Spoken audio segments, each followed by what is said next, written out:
So every year around the start of February, Irish sports fans have a decision to make about whether or not to stay up for the Super Bowl. If you're just awake right now and you didn't watch the Super Bowl last night, well, congratulations, you've made the best sporting decision this weekend. A very good morning to you. You're welcome along to Monday's OTB AM. It's myself and Anthony Moyles in studio this morning, who I suspected was actually going to stay up and watch the Super Bowl. So I stayed up to watch the Super Bowl to enjoy a conversation with you, and then you bottled it and went to bed.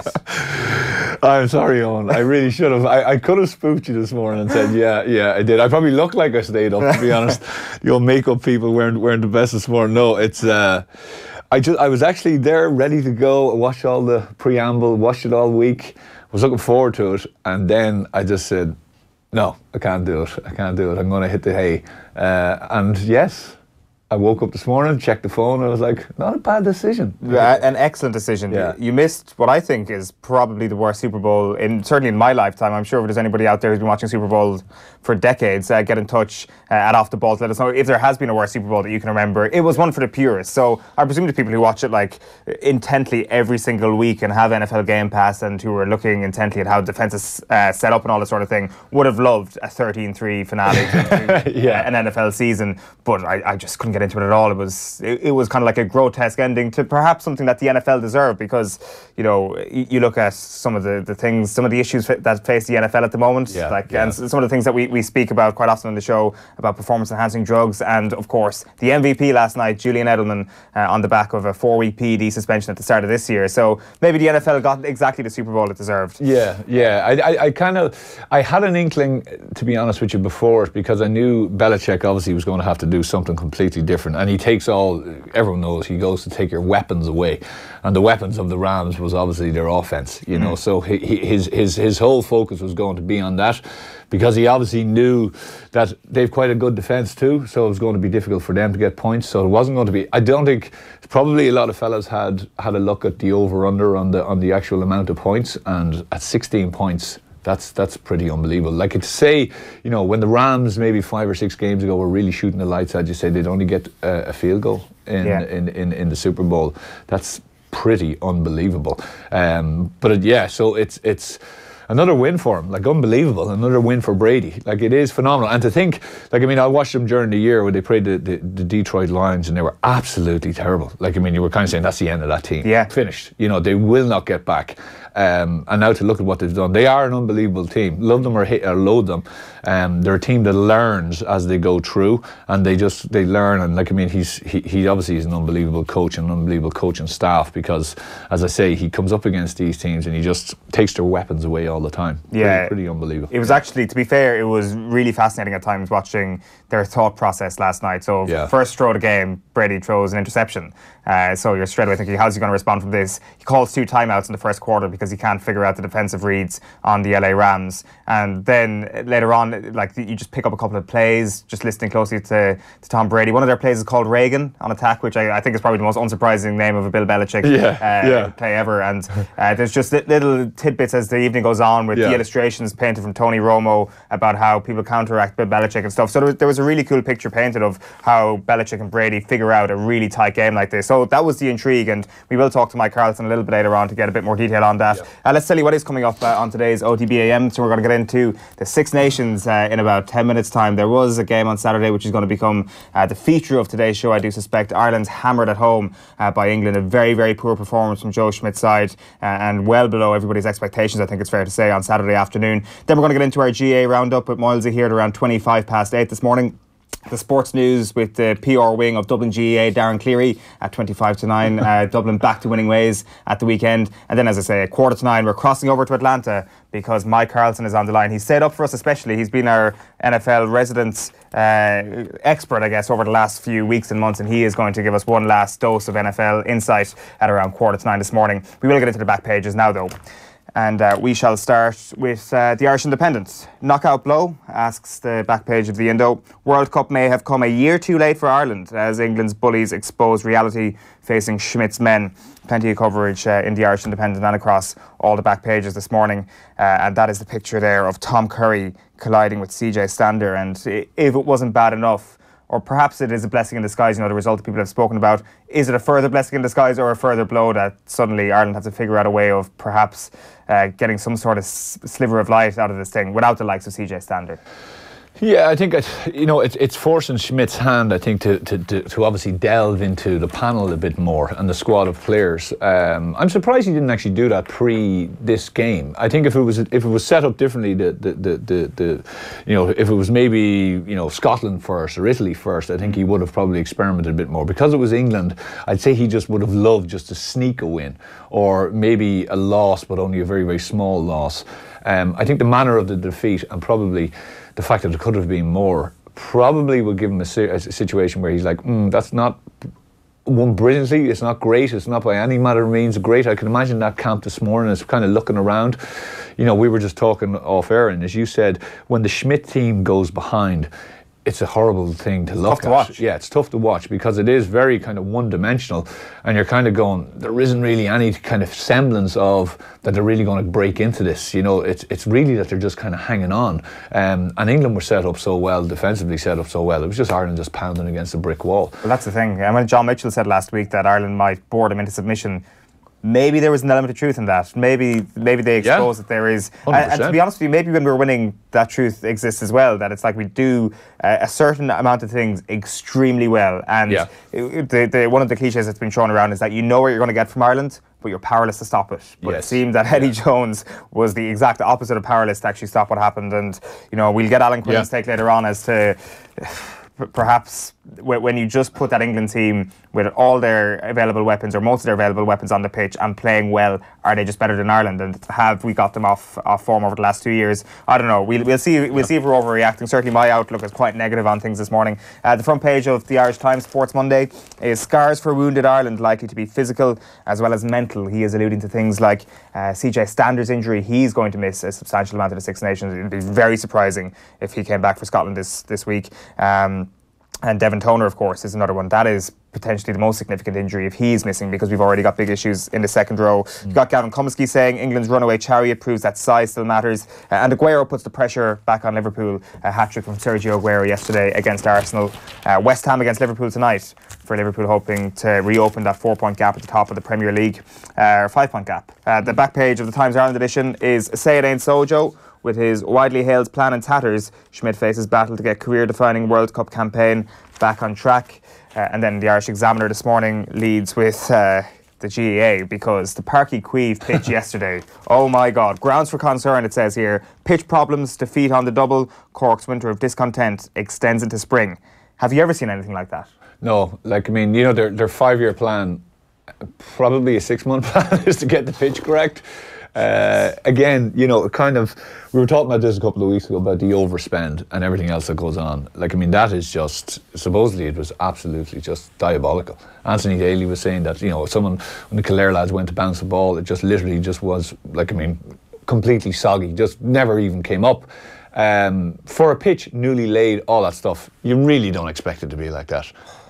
It's just another situation down there that just kind of adds more and more pressure on to a county that's obviously really trying to find its feet again. And 2 losses as well, not great. Kildare ended up with 13 men. So it's not in good shape for Cork. They really can't go down to Division 3. No.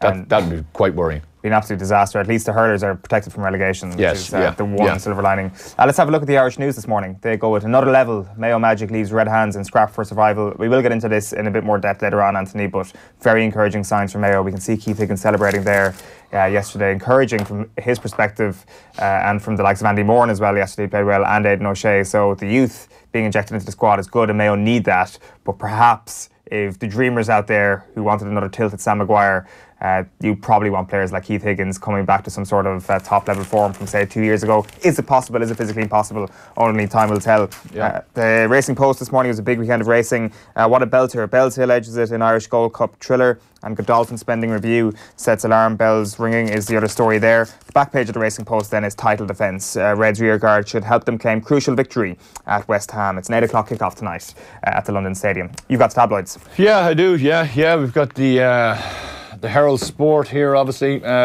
Usual stuff about the Irish team, obviously about Aguero. But interestingly, Gavin warns the Dubs over Kingdom Starlets. He said that obviously the next Dublin's trip are going to Tralee in the next round.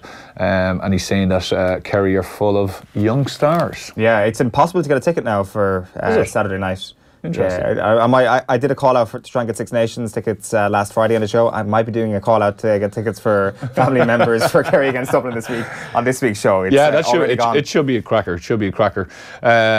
You've also got a situation. You've got the banner.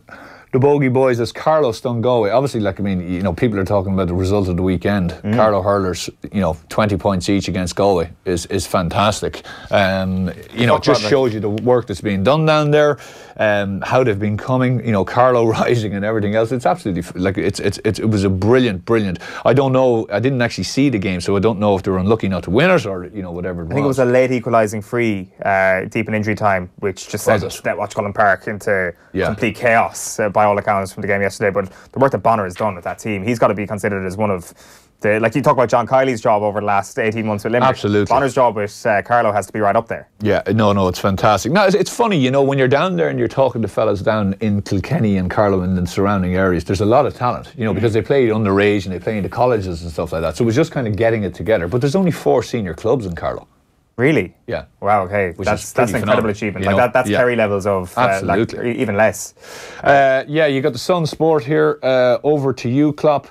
So Guardiola, a little bit of psychology obviously coming into it, saying, right, let's start heaping the pressure on them. Liverpool have probably felt comfortable enough in the last number of weeks. So, a hat-trick yesterday, they go to West Ham obviously tonight, so it'll be interesting to see can they keep the run going. Yeah, it does kind of feel like we're into the last 3 or 4 games of the season, and it's the 4th of February, Liverpool fans, so I'm sure there's going to be a lot of nerves amongst them watching every single game for the rest of the season. Absolutely, yeah. You've got the Irish Daily Star here, you've got Carlo Cav, Real Bottle, again, just to talk about Carlo, which is good to see. You've got Power Surge, obviously about Aguero, and then you've got Schmidt issues wake-up call, which I think is pretty apt. He's definitely going to have to do that. And then the Mirror Sport, again, it's just Aguero. Rashford 100 up, and Ollie insists we've not seen the best of the young striker. Unbelievable, you talk about the power that a manager can have over a player. And to think a couple of weeks ago under Mourinho, this guy was absolutely abject. Yeah. And now he's raking in the goals, and there's a different prospect altogether. So, it's good to see him back going. And obviously Solskjaer is getting a bit bullish about United's chances. As he should be. Yeah. It's amazing when you say Rashford, it's amazing what idolising your manager can actually do for your own sort of confidence. It obviously creates a greater amount of respect. And I'm sure he had that respect for Jose Mourinho as well. But maybe just the idea of the childlike joy he views Ole Gunnar Solskjaer in maybe just gives him that extra edge of enthusiasm. Yeah, I think the Mourinho, and listen, you lads have spoken about it a lot, and lots of people have tried to analyse Mourinho and the way he works with teams. But, his abrasiveness is sometimes can work for him and massively work against him, and the way he tries to kind of have conflict with fellas. Some guys don't like it, and I don't know what his backroom team are like, but obviously, as he started to slide and that it wasn't working, I think he tried to double down a lot, and he tried to even, really, say, no, this is my way or the highway type thing. And you can see that obviously it was a complete disaster for him. And Solskjaer, I'd say, has gone much more in with the old arm around the shoulder Definitely. Type. And it's reaping the benefits. Without question. So we are going to turn our attention to the rugby next. Alan Quinlan will join us in studio. We'll hear from Billy Vunipola in just a moment. But before that, here's Conor Murray speaking to Will. We started poorly. Gave up a few easy scores. England were on it. They were on it ahead of us today, and we found it hard to get momentum.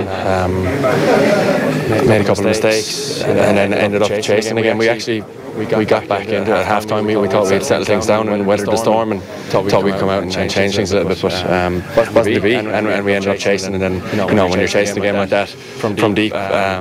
The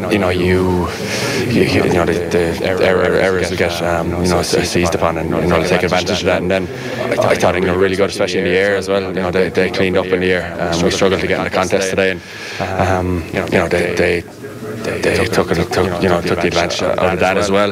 They kicked really well as well. So overall, we were fairly beaten, I think. Were you a little bit surprised by how high they did press up on you throughout the game? No, I think they're top side, and you know they stopped their momentum today, and you know they put in really good hits out there. You know, a little bit of a struggle to get from football, but at times, like I said, we thought we weathered the storm and got back into it. But you know they stayed in the fight, and again I think they were just a bit more pumped than we were today for whatever reason. We'll go through with a fine-tooth comb and see why that was.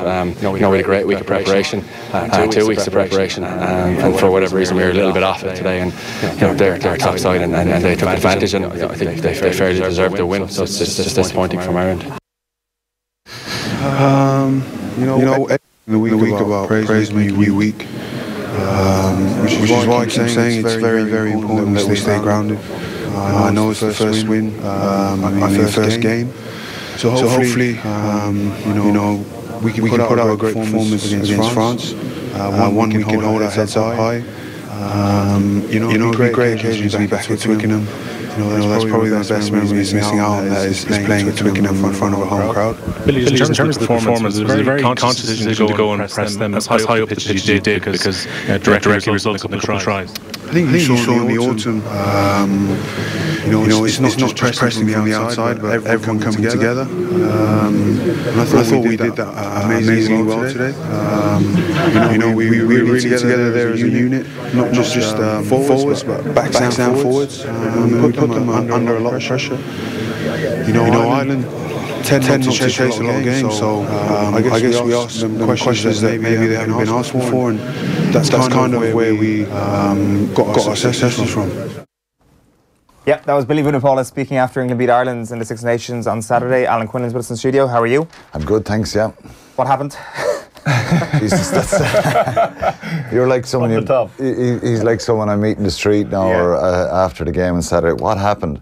The question I asked last week, all week, was what's going to happen, and then what happened and why did that happen? Having watched the game back, you see stuff that it's hard to kind of process at the moment. Everyone is talking about the physicality, and that England brought a brutality, which is very true, but they brought a lot of accuracy as well, and intelligence, particularly around the breakdown, their kicking game, and the pressure they put us under. And that's not any surprise. I said that stuff last week. Joe Schmidt would have known that. The players would have known that.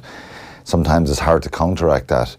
You would imagine, and you would think, that Ireland were just a tiny little bit off, and emotionally and with a sense of desperation, England wanted to atone for obviously having a really bad Six Nations last year, certain amount of pressure they're under, and Ireland winning in Twickenham, and they're being on such a pedestal. Tuilagi said after the game, it's bigger than beating New Zealand in Twickenham about 3 or 4 years ago, beating Ireland now.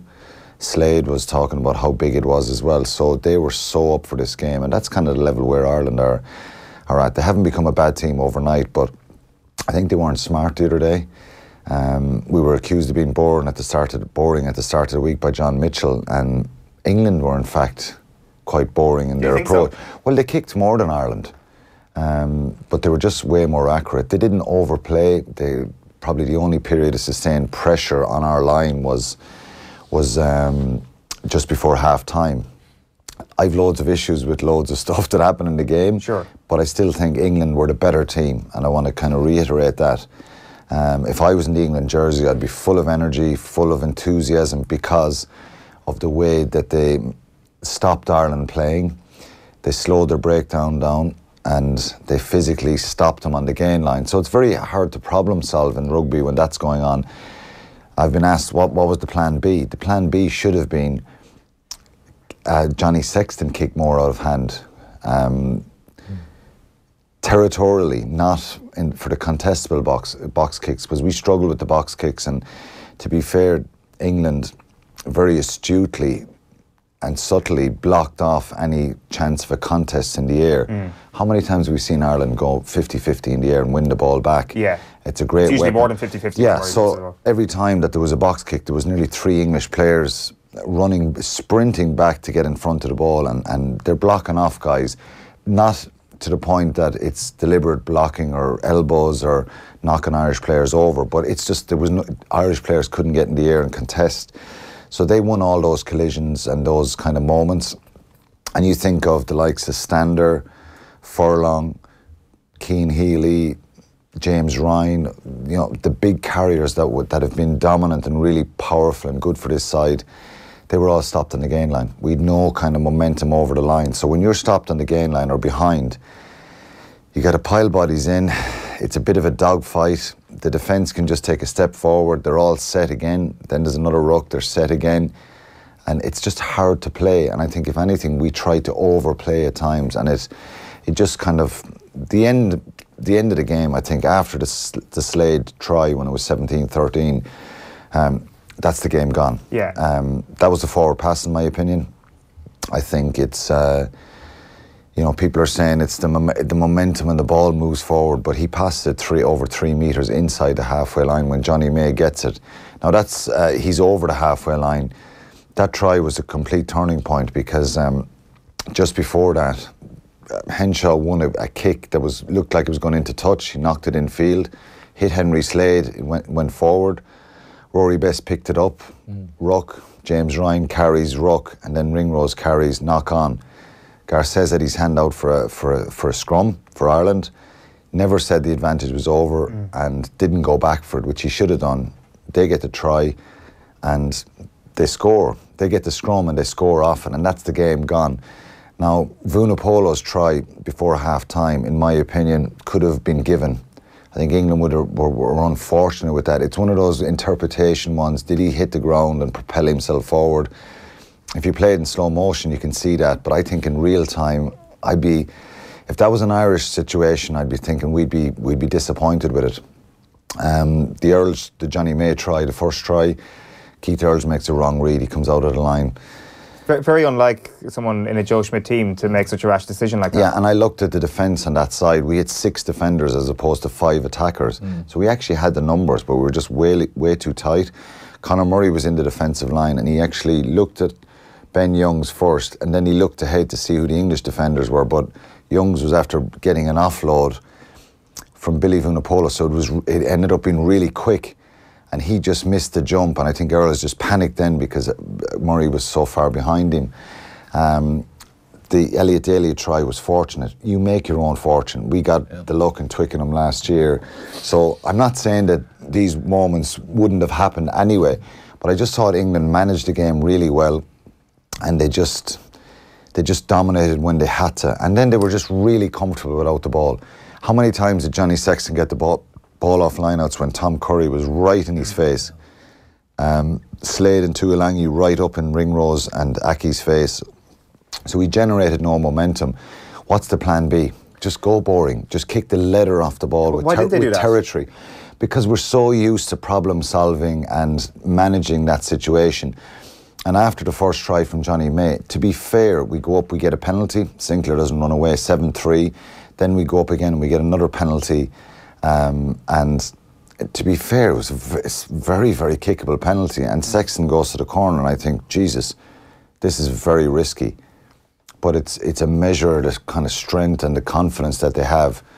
They go to the corner, they end up scoring the try from Keane Healy, and it's 10-7 after not really playing well at all. And I thought, yeah, well, that's going to be a massive swing in the game. But England, just in fairness, they came back and they put Ireland back in their own half, and they just kept them there again, and they forced them backwards, and then Daly scores the try, and it's just a swing again. So those little swings in momentum, we didn't have enough of them, and England did, and that was the difference. So, like, if Ireland played England again next Saturday, would they physically dominate them again? No, because I think there'd be better tactic, and you're obviously, if you get beaten up one week, you're going to come out firing the next week. It's the same in any sport, Anthony. But credit to England, and in fairness, we slagged Jones, we slate him, we've given out about him. I've actually said on numerous occasions he's actually a good bloke away from that environment, but he's mind games and he's thrown grenades everywhere, but he got his tactics right. And I think for 2 weeks, or for the 10 days they were in Portugal, they organised a strategy and a structure to stop Ireland, rather than here's how we're going to play this wonderful rugby. Keep it simple, run hard, and physically we'll manhandle them around the side of rucks and slow their ball down, and then they won't have an answer to that. We talk about the mindset there, and you talk about Ireland's aggression. Joe Schmidt was actually speaking after the game about Ireland's aggression. We can actually hear him talk about it now. I think we were physically bettered. I don't think I've seen a game where we've played where our opponents have got so many physical, dominant tackles, where our opponents have carried physically in the manner that they did. And it wasn't a surprise to us. We knew with the side that was picked, we knew that the power that they bring to the game, and I'd labelled some guys last Wednesday. But to contain those guys is difficult. Our ball was slow. It was something that they'd talked about, slow our ball down, and it gives them an opportunity to take pot shots, and they took those shots well. So when that happens, you're kind of forced to go to the air because it's the only way you can progress. And when that happens, we couldn't really get into the aerial battle. There was a lot of white jerseys in front of any aerial contest, and maybe we're a little bit too honest there. They got great access into the aerial contest going the other way, and you know, it got quite physical, obviously, with Keith Earls. I don't think that was necessarily part of a plan, but it certainly put Keith out of the game, and he was our most experienced back three player. Would you go along with all of that? Yeah, he was very clear and accurate, and I think honest in his assessment there, and he didn't try and hide away from the fact that they were beaten up, and it's very frustrating sitting in a dressing room after that. It's one thing to be beaten by great play and a really big performance, but when you mentioned the physical stuff, particularly for the forwards, one thing that always was a real bugbear if we got bullied in matches, and it's not about being stronger or being tougher. It's just as a unit, England were just so cohesive and intelligent, and they were just really smart with the way they defended. They didn't turn that around mid-game at all when you know that it's going against you, when you know the dominant tackle count is rising for the opposition. It's hard because there's a belief that you'll get it, you'll fix it by holding on to the ball, and then when the Slade try goes in, I sensed that Ireland, even for all the issues that they had at 17-13, that they were going to get a moment where they got up there again. They were going to get another chance if they kept it at 17-13. Now, I know Farrell missed a kick before that, but I sensed that they were going to get a chance. They were going to get a moment, even if it was heading into the 70th minute or whatever. That try just killed the game. So I think they believed that what they've done in the last year, in the last couple of years, and what Leinster have done in Europe last year, there was enough of those players in the field that they could fix it, and they were going to get a moment where something went right and they just changed it. And then even if they got another penalty to make it 17-16, well, it's a different approach from England, and it's nerves and it's the crowd are going off their feet, but like, to be fair to England, I didn't see them crumbling at any stage or looking shaky. Even when much the opposite, actually. Yeah, they were growing all the time. Even vocally, you could hear them, the ref's mic. They were screaming. They were full of energy, and that's a plan. Sometimes you can actually say, right, if the three of us are going out together, I want you screaming at me when I do something and shout, and that's what they do. That's what Saracens do. It's irritating to the opposition, and in fact, even if you're putting it on, you do get energy from it. Yeah. And it was energy all the time on Saturday. So it's no surprise to me, Eoin, because I think the surprise maybe in the end is the scoreline.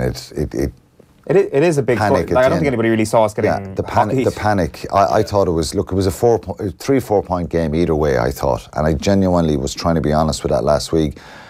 On Saturday, which is closer to the game, which I, as a former player and a pundit or whatever you want to call now, I always like to, I think come game day, I'm more definitive of where we're going, because you process what's said during the week, and I like to get a feel at the stadium and what's going on. You're looking at the body language, the warm-up, and when I saw the English team, I was like, there's something about them. And I started to sense that, and I was getting a bit of nerves in the tummy, and I just thought, I don't think we're going to win this game. What was your take on the Henshaw situation? It's difficult for any outside backs, first and foremost, because Murray and Sexton were poor as well, but it's difficult for any outside backs if the 8 forwards are not providing a kind of a good platform. Some of Owen Farrell's kicks, which exposed Robbie Henshaw a little bit, were on the run. Loads of time, he's nearly running, and you know, Rod's is obviously so much experience and was an incredible player, and he spoke about that when we did the highlight show in Virgin Media last night, about you just can't overestimate the value of having that extra second and you're nearly in a run kick mode, and Farrell was able to do that, and he's able to find a bit of space. I thought Robbie Henshaw was possibly out of position a couple of times. The one up the middle of the field, Farrell saw a lot of green space there. He did incredibly well to get back, and there was a few moments that on the sides where you thought maybe he could close off the channel a little bit more. It's a difficult place, and that was my only concern last week. So does he stick with him again, or does he make a change? What would you do? I'd stick with him again, because you're completely taking away that option forevermore if you don't go with him now. I think you've just got to make sure he trains better this week and watches and learns from what went on. Rob Kearney, for any of his critics over the years, that's one of his biggest strengths, is not, well, in the air is an obvious one, but just his positional play, and fullbacks, great fullbacks, can sense and anticipate even before the ball leaves the scrum halves' hands where they're going to try and kick, and their body language and their shape as halfbacks. So it was a tough one for him, but again, that platform and that negativity had started up front. Is it fair to say, no, sorry, Eoin, like, I mean, you know, they were obviously came with a game plan. Like, I watched it and I thought that they, as you rightly said there, they focused on Ireland for the last number of weeks, and they obviously saw areas of weakness, or maybe perceived weakness, where they could go after, whereas Ireland, as you say, I think they just played their normal game. Was that, like, was Schmidt out kind of managed? A little bit out Fox maybe, but it's easier when you're losing and you look at someone who's winning. Yeah. Right, if you look at the Dublin football team, if you were to break down the last kind of 10 dominant matches they've had and said, well, look, this is what to do well, this is what to do well, sometimes it's still impossible to stop it. But if you actually stop it once or twice, and then there's a little bit of, well, what do we do next? This is what we do all the time, and it's brilliant, and we work this. And so Ireland's biggest strength over the years has been breakdown, the amount of possession, the time they hold onto the ball, and they wear teams down, and then they pick their moments, and they have one of these brilliant plays off a scrum or a line out, and they get a 7-pointer, and then the opposition get deflated, and they manage the game well. So I just thought that England were completely able to focus on, here's what Ireland do. Well, yeah. Yeah, well, stop them at that. And they probably focus more on stopping Ireland, and then having the ability to have good players in the field. They had 6 British and Irish lines in their forward pack. But that has to be a big worry, Alan. Farrell, you know, young, brilliant players. But if you stop what Ireland do well, which every team is going to go out and do now, for sure. It's the World Cup. That's a huge worry if we lose that spectacularly. Yeah, so I just think we didn't start the game well. So we didn't have a line-up where Aki went up the middle of the field, ran out over Farrell. There was a couple of quick rucks, and we got across the gain line. And you go, you know, they started well, so they grew in confidence. And then, you know, they got that early try. It's a 7-pointer, even though we got back ahead. Yeah, kills the crowd. Their response then again was play, but they got us, you know, the try for Elliot Daly's try was, you know, a soft score. They didn't have to pummel us for 25 phases to get it, but they were very accurate in what they were trying to do, and we probably expected them to crash up the middle a bit more, and there was some subtle passes out the door where we go out the back a lot, and they were able to just get off the line and defend that. Is it potentially a good thing for Schmidt and the management team that they have to now really focus on this plan? Well, it takes away a lot of the maybe silly talk about that we're impenetrable and we're unbeatable and we're incredible and we're going to do, like, I'll be honest with you, and to be fair to Joe, he's very humble and he's very grounded, and he always gives, you know, speaks about you're only kind of one defeat away and there's a lot to work on and stuff like that, and some people say it's pragmatic and it's only 1 week ahead, but he'll know the pitfalls, and I think they will learn from this defeat. Now, it doesn't get bloody any easier. You could do it in Italy at home, or just to kind of recalibrate and get the confidence going again. But like going to Murrayfield, they're going to be seething and really, really looking forward to Ireland going there and believing they'll win. I guarantee you, Gregor Townsend will be thinking we can beat Ireland here. If Scotland win again, you know, they could suddenly have 3 or 4 wins in this championship, because I think they'll go to Paris and win. Scotland will. They've got Wales and Murrayfield as well, and then they're away to England the last game, which is, they'd love to be going for a championship decider. So if they beat Ireland, it's massive for them. They did 2 years ago, but I think we're the ones with the desperation this week. One last one before you go back onto News Talk for the radio. Danny Murphy's been in touch to say, what did Quinny think of the ref for the game? Should Itoje have got a yellow? Itoje should have got a yellow, and I thought Garcés was really, really poor. Even for the sequence just before half-time, Rory Best took a quick throw, which England did for the first try, where they threw out over the line out for Manu Tuilagi's charge. Like, Best took a quick, it wasn't, they were set, and Garcés said, well, I'm talking to someone, but like, it's play on. And then when they reset it, he threw it, and it went across in the England line, which is not crooked. He called it crooked. If it goes across on the Irish side, Mahoney had to reach across to get it, but it's not crooked. It should be play on. They get the scrum, and there's just moments like that. The Henry Slade pass was forward. Itoje should have been a yellow. I thought Curry's one was possibly harsh, but you can see here in the still shot where Slade gives the pass. Where Johnny May catches that, he's a half a yard over the halfway line. So I know you're talking about momentum and the ball travelling forward, but that's a forward pass. Yeah, it certainly seems it's clear there. You can see it. I'm sure there'll be plenty more discussion about that throughout the course of the week. But the better team won. Yes. And credit to England. You know what I mean? Look, Quinny, thanks many for coming in. I know you got a rush. So up next, we're chatting to Mike Carlson live in Atlanta after Super Bowl 53. First of all, here's a snippet of yesterday's Sunday paper review. Andy McGeady and Cliona Foley joined Joe in studio, and they discussed David Sneyd's piece on Aidan O'Brien in the Mail on Sunday. I think it's a really interesting piece for anybody who's interested in soccer, and also that understanding where some of these people who declare for Ireland, where they come from, and that's influenced them. It's one of the things where we miss a lot. We always, why are the rugby team flavour of the month? Because, well, a lot of them live in Ireland, or we know them, we know their stories, they're seen all the time. And we do miss this bit of where these people outside the island come from. Yeah. What makes them? What makes them go? I mean, he's saying here that the Irishness was never foisted upon him. It was just there. Yeah. We don't get that. We do not. There's a fundamental part inside this that does not understand that, and it should be explained to us. And Liam Miller recently did a great interview, and that was exactly his point as well, Andy, which was that it was never fake Irishness. We were Irish. We felt Irish, and he says the same thing. My mum had 4 sisters and 5 brothers. Must have had 40 cousins. When we went around the house, it was all Irish. Yeah. We are an emigrant nation. We have a diaspora that it's one of our great things we give to the world, and this is one of the times where we get something back through sport to the people who they put roots somewhere else, but the home, even though physically is somewhere else, the home is Irish, and I don't think we get that. And stories like this are good. They are great, and we need more of them. Yeah. All right, so the final score in the Super Bowl was New England Patriots 13, Los Angeles Rams 3, and live from Atlanta, I'm delighted to say that Mike Carlson has decided to stay up and talk to us this morning. A very good morning to you, Mike.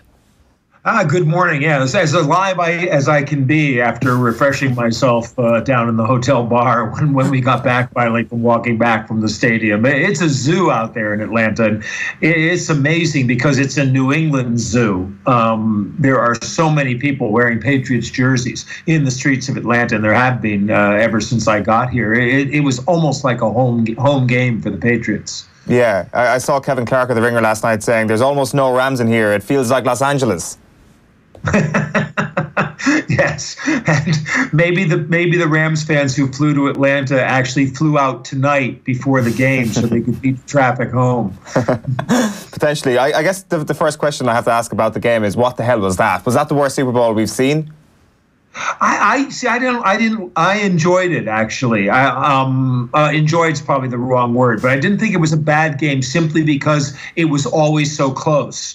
And it was the kind of game where you're waiting for one big play that's actually going to turn it around. And I really thought at different points that the Rams were going to break it open. When they made a couple of, they had two times in the second half where they started a drive, but they just couldn't keep it going. And I was convinced, if McCourty doesn't catch up and bat that pass out of Brandon Cooks' hands in the end zone, it's a completely different game. And I would have been curious to see what happened. But there was some ferocious defense being played and some really great coaching. So I guess it's more as a purist that you'd appreciate that game. It wasn't a badly played game. It was a very well-played game by both teams' defenses. And would you put that down to just brilliant defensive coordination, or was there a bit of slackness on the offense from both sides? The Rams came out and played very well defensively They adjusted after the first drive where the Patriots looked like they were going to do what they had done in the previous 2 playoff games.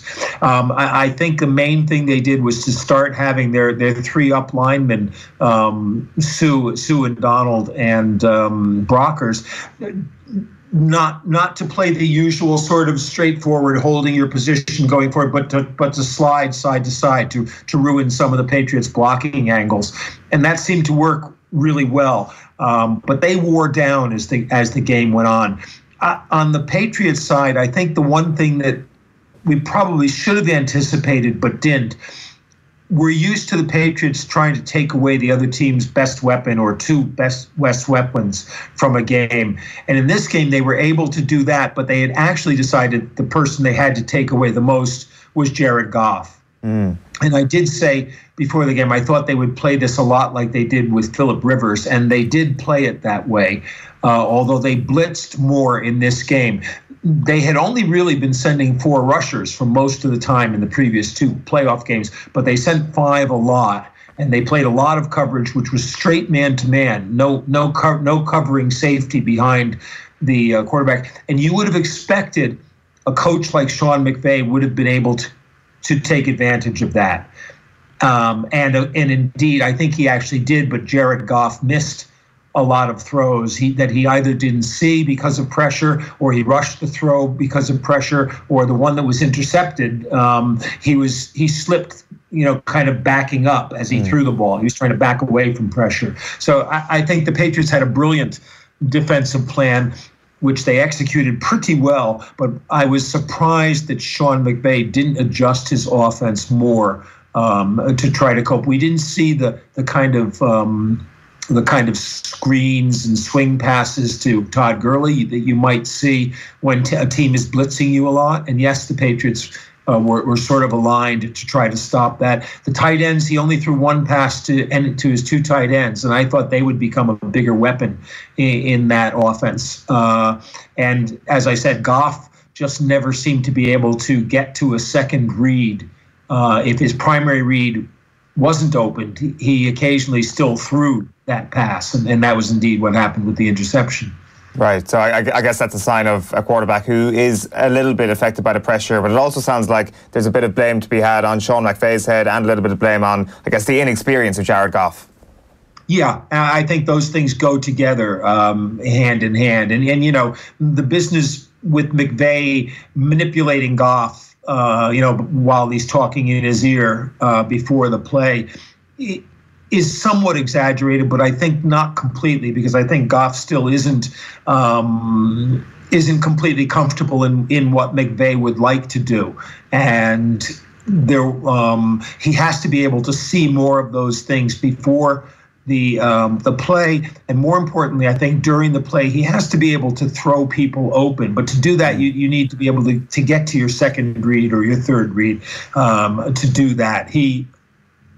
When he's comfortable, he can do that. He sees the receiver as he comes open, but when he's not, he doesn't. He waits for the receiver to become open before he throws the ball. And he's got a good arm, but very few people have the kind of arm that can make that kind of throw consistently, because the longer you wait, the more time you're giving the defense to get back into position, and the more risk you're putting yourself at as a quarterback.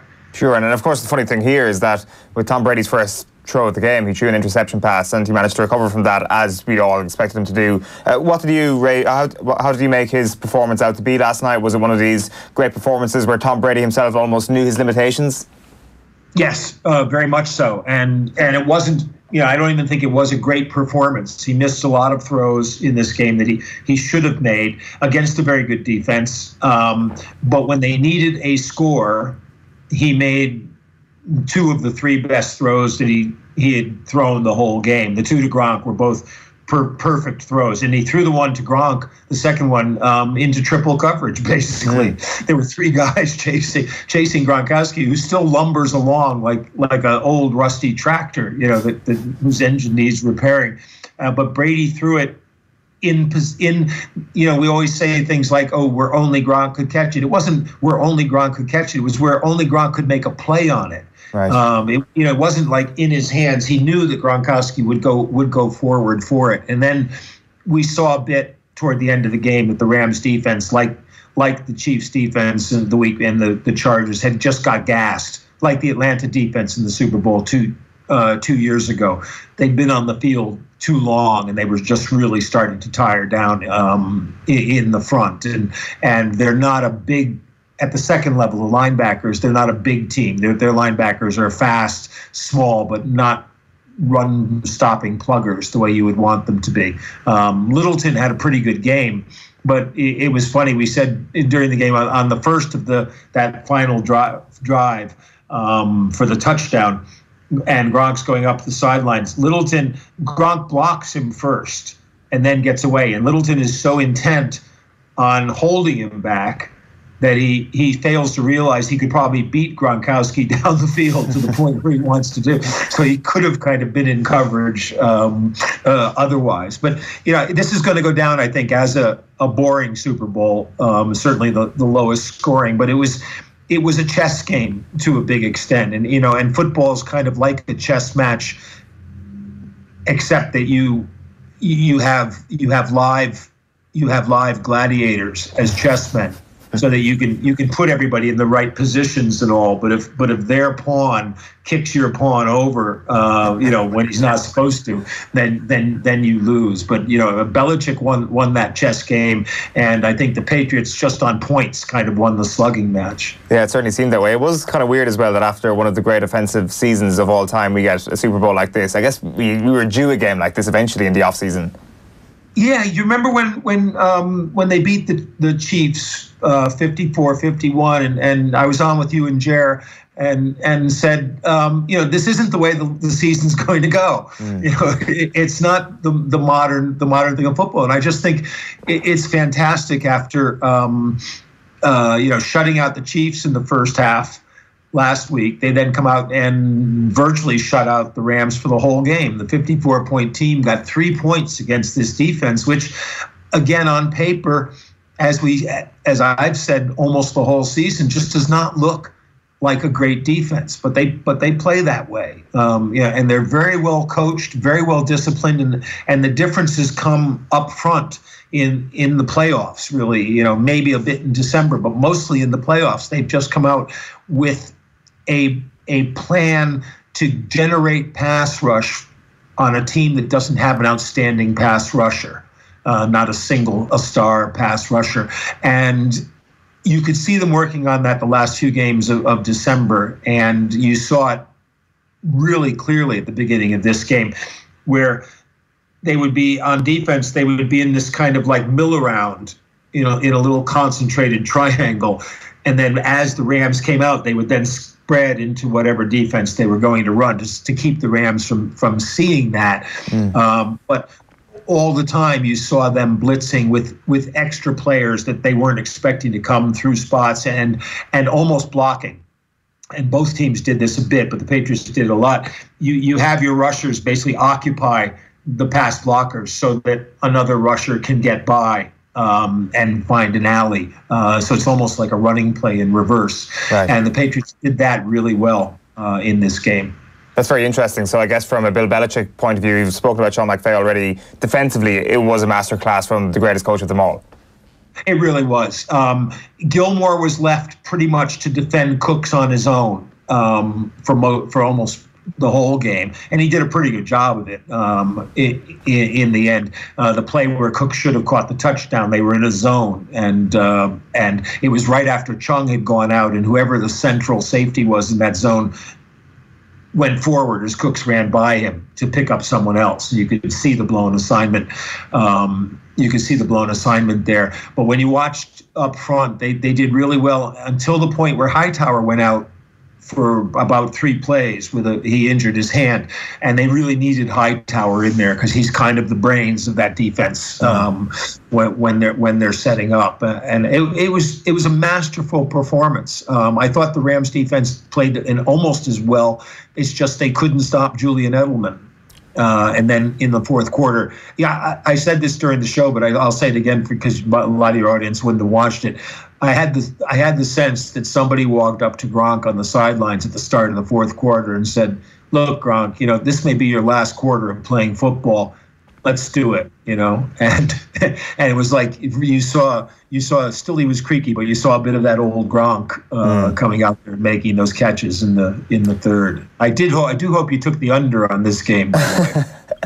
We'll ask Ger when he's in tomorrow. I'm sure he had a bit of money on something with regards to the game. I do want to ask you about Julian Edelman before we wrap up. Obviously, MVP last night, probably key to the Pats offence, many will say. But there's obviously a big question mark from my perspective looking at Julian Edelman because he missed the first 4 games of the season, Mike, due to a performance-enhancing drug ban. Does anybody care about this? Has it been spoken about much in the aftermath of the game, or is it kind of like everybody put on a smile and don't think about the idea that the MVP in the biggest game of our sport has served a drugs ban? It's funny because Brady was MVP 2 years ago and he'd served the 4-match ban, although that was for not obeying Roger Goodell, and handing over his mobile phone. But I've seen a couple of tweets from people saying now if this were baseball, he wouldn't have been eligible for the postseason. Although I find that a little bit strange in the sense that if a guy is suspended and then comes back, you're suspending him again. And it doesn't quite, I understand the reason for it, but it doesn't quite make that sense to me. In the NFL world, it went unmentioned. In fact, I didn't even think of it until after the game. In the euphoria of ending a bad game, but a very tight game. And in the end, I don't really think it's going to matter. I don't think people will think of that. It's funny with Julian Edelman too because he's such a good story in the sense of hard-working rags to riches, late draft choice, switches from quarterback to wide receiver, doesn't get much credit for a long time, not particularly, he's looked at as being sneaky fast, like most white receivers are in the game.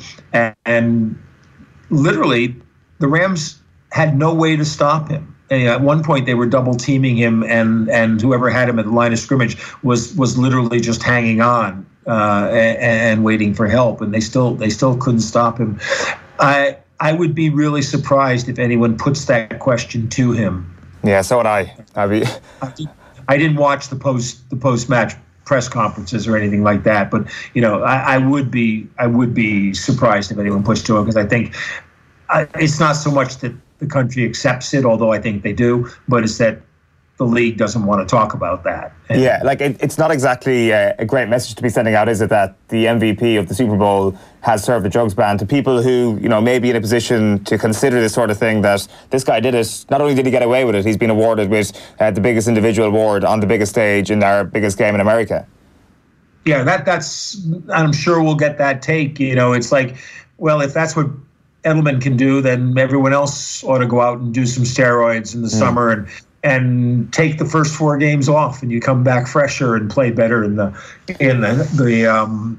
second half. The contrary argument will be, which you hear a lot in other sports as well, as he's just trying to get better and he made a little mistake, and went too far and he's learned his lesson. I'm the kind of person that says once you're punished, that should be it. You serve you do your time and then that should be over, and you should get your second chance at it, at whatever you're doing. So I'm not that bothered by it, but in an abstract sense, it does put a little shadow over the game.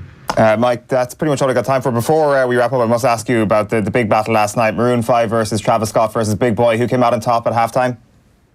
I'd like to say I bothered to watch it, but I would say the undisputed champion of it was Gladys Knight, and I just wish that they had left all those people in the car park and let Gladys Knight do the halftime show all by herself, because I think it would have been better. Her national anthem was one of the best ones I've heard in years, probably the best one since Aretha Franklin at the Hearns fight. And I should point out too that if you do come to Atlanta, there's a bar called Rira, where I watched the Ireland-England match, and it's a nice Irish bar, which is good because I needed stuff to drown my sorrows after that match. I think we've all been drowning our sorrows for the last 48 hours. Mike Carlson, thanks so much for all your coverage during the season, and go enjoy that sleep tonight. Okay, thanks, guys. Anytime. Next season, whatever. Yeah, Mike Carlson there joining us just a little bit before we came on air this morning, live from Atlanta after a bad Super Bowl. I think we can go halfway there. It was a bad Super Bowl. He said Gladys Knight was with a great anthem. I woke up at 11:30 last night, so I missed the anthem. It turns out I missed the best part of the entire night, which is a bit of a shame. We're going to get Darren Cleary in just a moment. Before that, here's a clip from the pay-per-view yesterday. Ronan McNamee revealing himself as a rather old-school footballer. Just for all of us who say that, this is great. GAA players don't say anything anymore. Yeah, this is great. Introducing Ronan McNamee. So he's 27 now. He's been around a long time, 7th season. Yeah, he's a really good player for Tyrone. Michael says he's finding the game he loves harder and harder to find. He is old school. Go back to the clips from the 1980s, says McNamee. Drops an F-bomb. Then he says, they just battered each other. Nobody said anything. And he loves that one. You see where Colm O'Neill just smacks Mick Lyons and he just smacks him and he doesn't go down. He just looks at him. Today, if someone gets their hair rubbed, they're holding their face. And then, of course, Mick mentions Tiernan McCann. Yeah, Tiernan McCann, who really has probably never lived that down, even though I must say the guy has played brilliantly for Tyrone ever since. Yeah, McNamee was involved in a punch-up in the McKenna Cup final recently, so it's kind of on foot at that. But I love the way he is so straight, because now it's rare enough that GAA players are not told to be careful what you say and all that. None of that. He's having none of it, and he's really and he also has a go at the pundits and says, like, look at the pundits, look what they were at in their days. And he says Colm O'Rourke was no saint when he was playing, but if anyone lifts a hand now, he seems to have something. Same about Kieran Whelan. His elbows were sharpened on a grinder for years, and there was never anything said about it. And you can just hear him saying that with the Tyrone accent. It's brilliant. Elbows sharpened on a grinder. Yeah, it's a bit of poetry.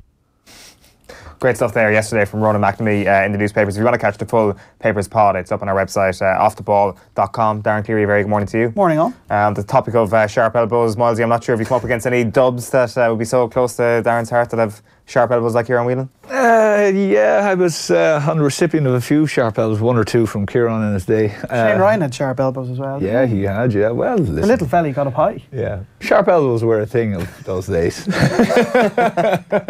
you were allowed sharpen. Those were the times. Everybody had sharp elbows, but some people used them better than others, I suspect. Exactly. Yeah. Well, the best one was, I can't remember what year it was. I don't know if it was 04, 05. But during the throw-in, I was playing midfield with Nigel Crawford, and there was Shane Ryan and Kieran Whelan. I don't know if you remember this game. And there was the referee from Longford, I think. And as he threw the ball, there was a bit of joust, and Whelan just turned around, bang, just hit Nigel straight across the chin and dropped him. And of course he got a yellow. Like it was kind of like, this is the most blatant red card ever. And he was like, no, we'll just give you a yellow. Yeah. Caution there for that one. Probably had a few of them in his career. He probably could have got a red and escaped with the yellow. Listen, he set a marker down anyway, that was for sure. But like the thing is, of course, now the Dubs have got rid of all of that, haven't they, Darren? Oh, yeah. Yeah, I mean, the dark arts is a thing of the past. I thought it was funny, though. I mean, we're probably replaced sharp elbows with lunging knees to the back of the head. I think that's now the new acceptable one, is it? Yeah, actually, we had, I forgot about this, the two of you were having a bit of Twitter beef there this day last week about the whole Jack McCarron knee to the head. Opportunistic, Well, look, I actually think he was probably just, his head happened to get in the way of just a slice, just a very quick just a natural reaction. Yeah, and you're just kind of going down, I have to say, I didn't see much in the Macaulay one. I think he lost control of the ball. He kind of ducked down, and the hand came up, which was probably, him going into his chest. And next thing he just found it. Really, I didn't. It was unfortunate for Macaulay, but the part that annoyed me about that one was it reminded me of last year with Cooper on Desi Reynolds in the Longford game, where everyone was calling for Johnny Cooper to get a red card because, fair enough, he did make contact with the face as Reynolds was kind of taking a tumble down, but there was no such clamour when Macaulay got a box in the head. I think you're never going to eliminate full contact to the face in a full contact game without watering it down to the point where it's not what it should be, but at the same time I think there's going to be room for error in a full contact game. Well, we are talking about something that happened 8 days ago at this point. There has been a game and 6 months ago. Yeah, there has been a game since then. Are you bullish again? Was the 5 in a row train, were the wheels coming off this time last week and now they're back on?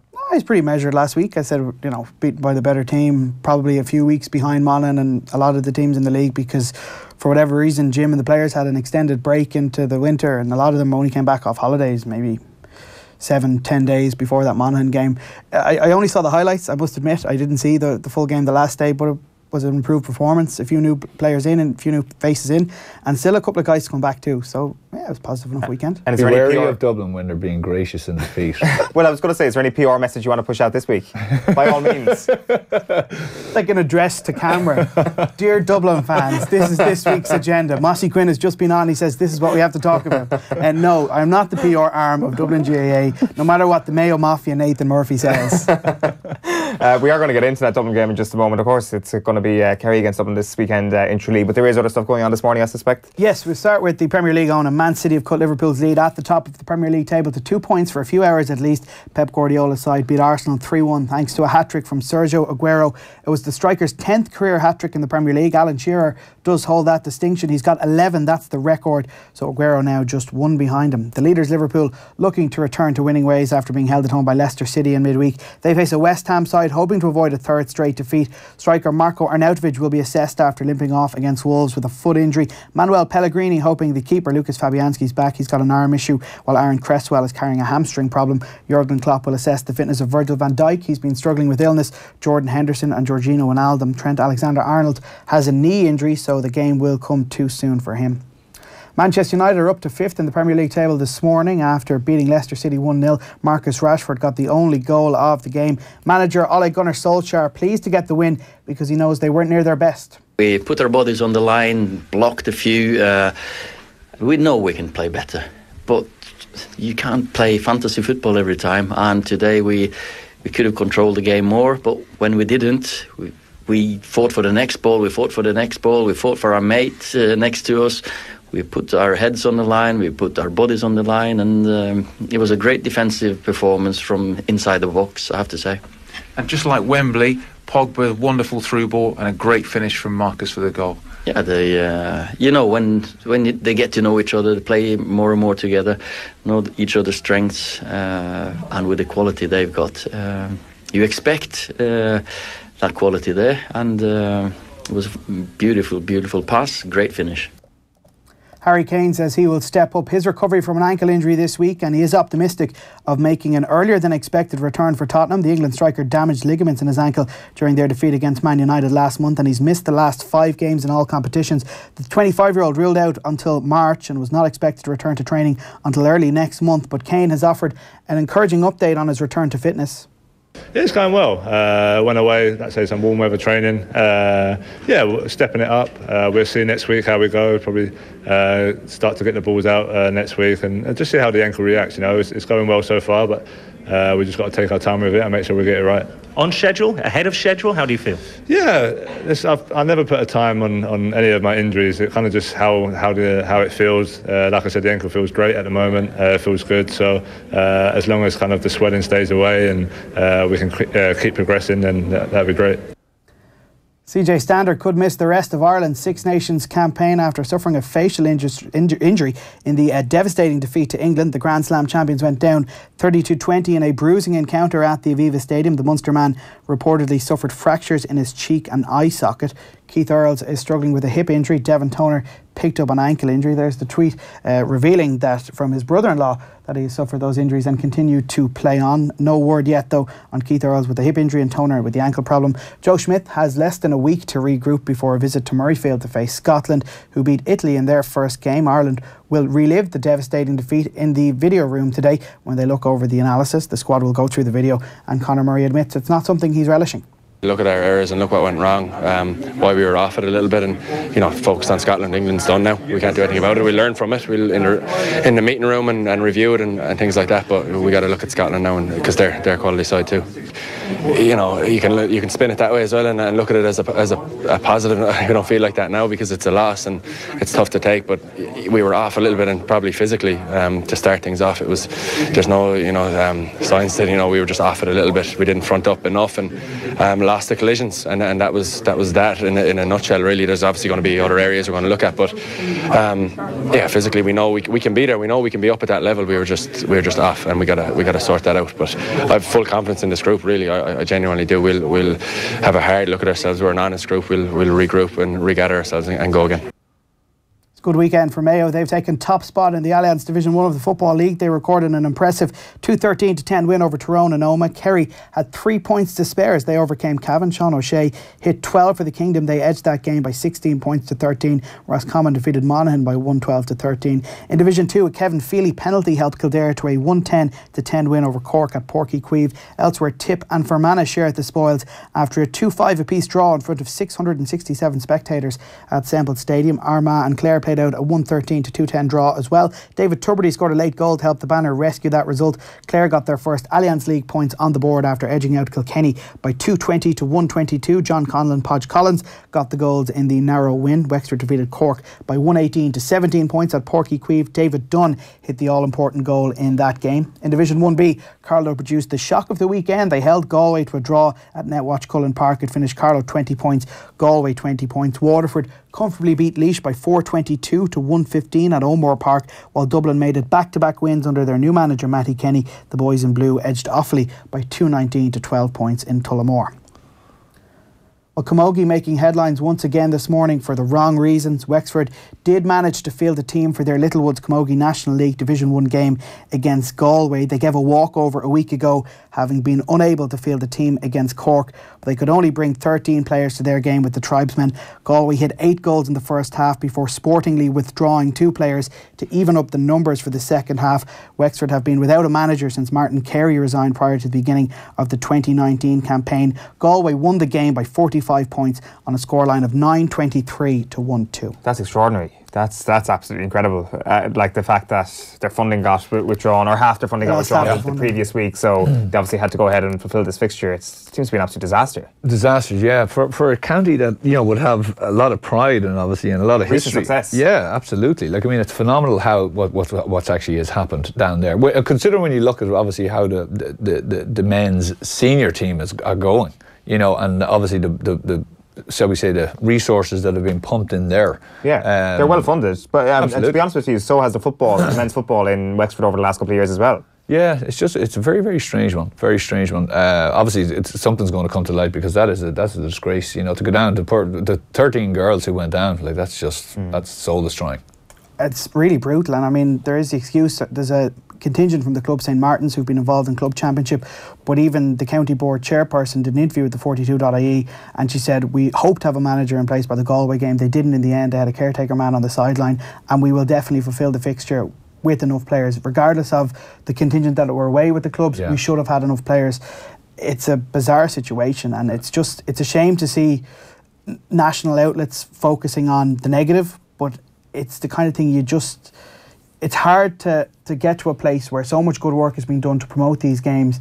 When this happens, it just sets everything back. Yeah, it really does damage to the people who work hard to put these games on and give them everything they have to have this. It's really, really disappointing. Yeah, for sure. I think you're finishing up on Emiliano Sala.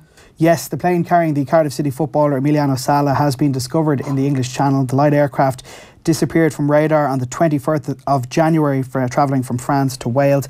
Accident investigators are expected to send a submersible to inspect the wreckage later today. The official search and rescue operation was stood down, and a man named David Mearns led a privately funded search for the aircraft. He tweeted yesterday to say it was located off Guernsey after a couple of hours into the search. He said the wreckage was identified by sonar before a submersible with cameras was sent underwater and was able to confirm it was the plane, as the registration number was visible, and he said most of the fuselage was intact. All right, good stuff, Darren. So St Enda's GAA club in Glengormley, County Antrim, have been described as Ireland's most terrorised club. They saw 5 of their members murdered by loyalist paramilitaries during the Troubles, and the past year has been a fairy tale one for the club.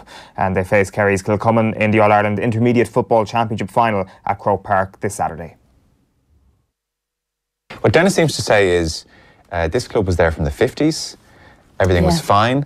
And then once the Troubles started, as Dennis says, the soft targets were hitting both sides. And in Glengormley, that meant the GAA club. So this clubhouse has been burnt down 13 times. Yeah, 70s, 80s and 90s. It was burnt down in 92 and twice in 93, July and then December. And actually he references a really good book, if anybody has never read it. Des Fahey was an Ulster journalist. I'm not sure where Des is these days, but he wrote a great book called How the GAA Survived the Troubles. It's well worth reading. And actually he references, Dennis references that in this piece. There's a phenomenal, I mean, some of the details in it. A guy went up at one stage and he was having a drink, a big guy, Jerry Tank McLaughlin as he's known as locally, and he lowered his giant frame onto a crate because the club they were rebuilding one of the times and they were using a bit of a shebeen. And they saw, a couple of them saw dangling wires and they had to call in the British Army. But actually he was so fortunate, he was so heavy that he crushed the circuits and the bomb didn't go off, but there was a bomb in the barrel that he sat down on. They found a bomb in the changing room 35 years ago on a match day. Yeah. It really is extraordinary. I don't think we understand sometimes, Joe. We don't understand what people in the north have gone through in terms of the troubles. Yeah, that's an incredible story. That's full discussion you can catch on youtube.com/off the ball. It's from Cliona Foley and Andy McGeady on yesterday's pay-per-view with Joe. We do want to turn our attention to some of the inter-county football in terms of what we witnessed at the weekend. I guess, Moyles, the best place to start is Croke Park on Saturday night, Dublin against Galway. It's remarkable how quickly Dublin have got up to speed and seem to be hitting the ground running already. Yeah. You know, it's I suppose, Darren aside, you know, but the wheels coming off. The Monaghan game was a tricky assignment for them, so it was important that they got back up running, and they did it with aplomb. Galway were impressive enough. The kind of first 15-20 minutes, you know, went toe to toe with them, got some great scores, but once Dublin kind of turned around second half, they really got it going, and they did that usual stuff where they just shift gear, and all of a sudden, you know, they were playing in third and now they're in fifth, and they just start to pull away from you, and in the blink of an eye you're 6 or 7 down and the game is done, you know, and that's exactly what they did. What really impressed me was their angles of running is something now that they're really trying to get. So, like, I mean, Mannion got a score in the second half where he just clipped it over with his left foot. But if you actually watch the score from, like, I mean, there's about 4 to 5 different options for the ball carrier, and it's all one touch. They're not even a touch. It's just all hand passing. So there's guys coming at different angles, preventing different options, and you can either take the one coming off, say, your left shoulder. You can take one coming off your right shoulder. If that doesn't work, you can step inside and take one coming down the middle of the field. So for a defence, you're covering all of these various options, and then invariably, after all the work the defence has done, there's someone who's kind of left free in an area and he gets the ball, and it's a very, very simple score. Another thing I noticed last night or Saturday with them was, and it kind of tunes in with Costello's performance. You know, he got 6 points. I think he got 5 from play. He got 1 from a mark. He kicked off his left and his right, but he kicked some absolutely massive scores, like some raker scores. Like, one thing, you know, we would have noticed over the last number of years is Dublin very rarely kick long-range points. You know, most of it is worked into that area. Like, I think last year they kicked very, very little from outside the D, the scoring zone, and that was something that people were trying to, you know, kind of, you know, emulate. But actually on Saturday they kicked some really, really big long-range points. So, you know, it's funny, I kind of watched a number of the games, and it's something that's kind of, it's a feature that I think is starting to happen. Why do you think so? Well, I think probably managers are deciding, well, look, you know, it's going to be difficult. Defences are probably going to crowd the D a lot more and push people out to the outsides of the D and into the, shall we say, the less ratio providing kind of areas to kick points.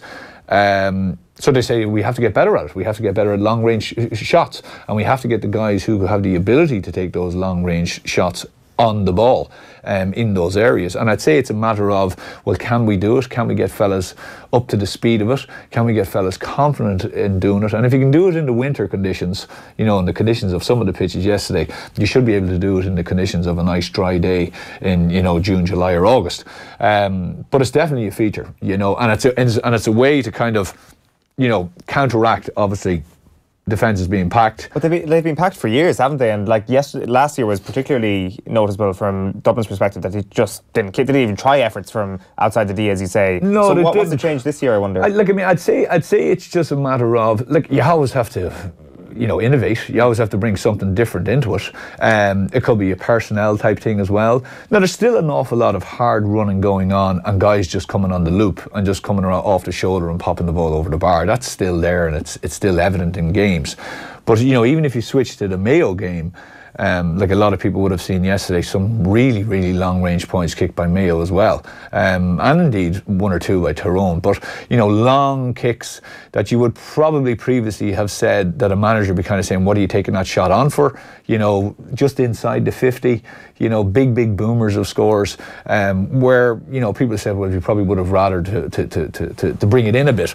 But I just think it is a feature. And I'd say it's just something that they're trying to say, well, if we need to go into this mode in a game, in a championship game, we know we actually have the people to do it, and we know we've actually proven we can do it, and we can do it again.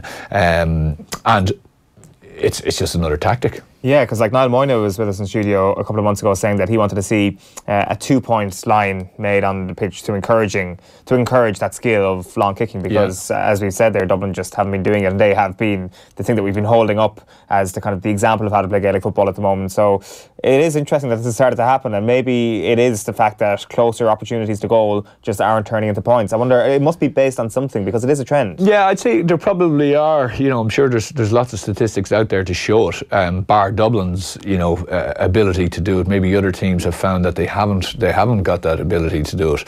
But I suppose it's if you want to go to the basketball parlance, it's a situation where you're just shooting for 3-pointers a bit more. And if you have a guy obviously who can hit threes a lot more efficiently than them going inside, well, then just give him the ball. And it was it is something that stood out for me. It really was, especially with Dublin and Mayo on the games I saw. That ability of that if we go in, we'll go out. If it starts to break down, if we start to feel a bit of heat coming in, we'll get the ball out to a shooter on the outside who is the guy we want to get it, and then it's a long range point or a long range effort. And as I say, a wet day, cold, the ball doesn't travel as far. So come the summer, these guys should be able to kick and know their range is 40, 45 metres or whatever it is. Now, I have to say, some of the defending for Galway was pretty abject. Yeah. Should they be worried? I'd be worried from their intensity levels. There was plenty of bodies around, similar to Tyrone, but just a real lack of intensity, a real lack of putting pressure on the ball, a real lack of putting pressure on the kicker. Some of Costello's was he just stepped inside the guy, just dropped the shoulder and just popped it over the bar. No one coming to double up, no one coming to help out. I'd say they were gassed, because Dublin definitely looked on top of their game now, but Dublin always kind of looked like that in Croke Park. But Galway went into this defensive mode again, which just doesn't work in Croke Park. It just doesn't work. You can't. Dublin were so adept now at finding space and, as I say, angles of runs that you could have 15 guys in there controlling that D, and they still find space, and they flick the ball around so much, and they move the ball from left to right so much that they find holes in your defence. So you have to have something to offer up front and to give your defenders a break, and they just didn't have that. I just find it interesting that Kevin Walsh was saying after the game that they're not at the level they were at, fitness-wise, or being ready to rock as they were for the league last year. And Dublin just seemed miles ahead of them fitness-wise, which doesn't make any sense, because there's no reason why Galway shouldn't take the league seriously again this year, because it is the very platform that gave them their most successful footballing season in 17 years last year. Yeah, big time. We spoke about this prior to the league, and we were saying, can Galway improve on this, or will it be kind of, as you were saying, some people were saying Galway were a little bit, did they kind of overshoot last year? Yeah. So are they really the team? If I was him, I'd be looking at Mayo now going, oh, this is a bit worrying for me. What did you see from Mayo yesterday? People will give Mayo a lot of plaudits this morning. I thought Tyrone were very abject. They were terrible. And probably not even from a physical point of view. I think, fitness-wise and everything else, Tyrone tried to keep up with Mayo. I'd say Tyrone are a good few weeks behind. Similar thing happened with Tyrone last year. If you remember the first few rounds of the league where they weren't scoring, they were trying some different things, trying to be a bit more expansive. They were trying to lessen the amount of players that they have in their defensive setup. But even just mentally, they were caught. The second goal was absolutely terrible. It was from a free, and defenders seemed to be all over the place. And young McDonough gets the ball and he just buries it, steps inside a man. So That's from a Tyrone point of view. Now, not taking anything away from Mayo. Mayo were absolutely top of the ground. Like, they could have won by 20-odd points. They could have had 4 goals. You know, and it's funny, I saw a quote from Horan. He says, without boring you too much, we have trained very well. We've had 20 or so sessions, which is probably more like 40. And the guys have definitely added a bit of madness and enthusiasm to it. Now, that's a really interesting line. Yeah. Madness and enthusiasm. So that means the great thing that Horan will bring is, as we spoke about a few weeks ago, is this personal touch that he brings with players. He's a definite arm around the shoulder man. He's a detail man. Like he told me previously, like that he would spend a lot of time on the 16 to 30 on the panel, more so than the 1 to 15. So he gets these fellas, you know, really buying into the whole idea of the team. Which obviously only increases competition for places and, you know, obviously raises the levels. And you can actually see that, like Higgins, Aidan O'Shea, even Andy Moran, Vaughan even yesterday were really, really good yesterday. You know, we're mad for action. Like, we're attacking when you didn't even think they were going to attack. Like, Higgins was coming off the shoulder. They were attacking in 3s and 4s yesterday.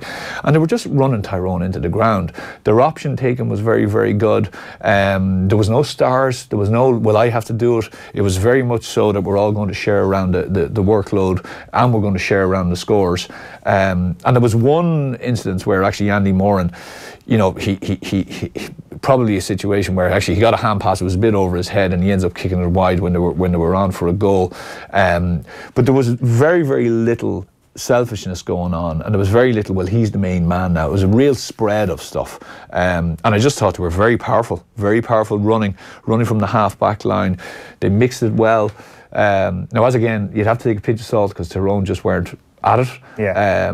But, you know, for me, if I was Kevin Walsh, and I'm looking across at my near neighbours, you're kind of saying to yourself, right, they're back, and they're back in a big way. Yeah, like as I was saying earlier on, I just think it's so vital that the older heads that you mentioned there are on form, like Moran and Higgins, because ultimately, no matter how good any of these young fellas play this year, it'll still be their first season. It'll still be a breakthrough season for whoever that person may be, and maybe there won't be any of them that break through, so you're still going to have to rely on the lads if they are going to go all the way and challenge once again for an All-Ireland title. Like, it's interesting as well, you don't want to call him an old lad, but one of the more experienced fellas in the panel, and Aidan O'Shea, like, there was still question marks, there always will be question marks about Aidan O'Shea at 11. You were impressed with him though at centre forward yesterday. Yeah, I was. I thought he changed it up.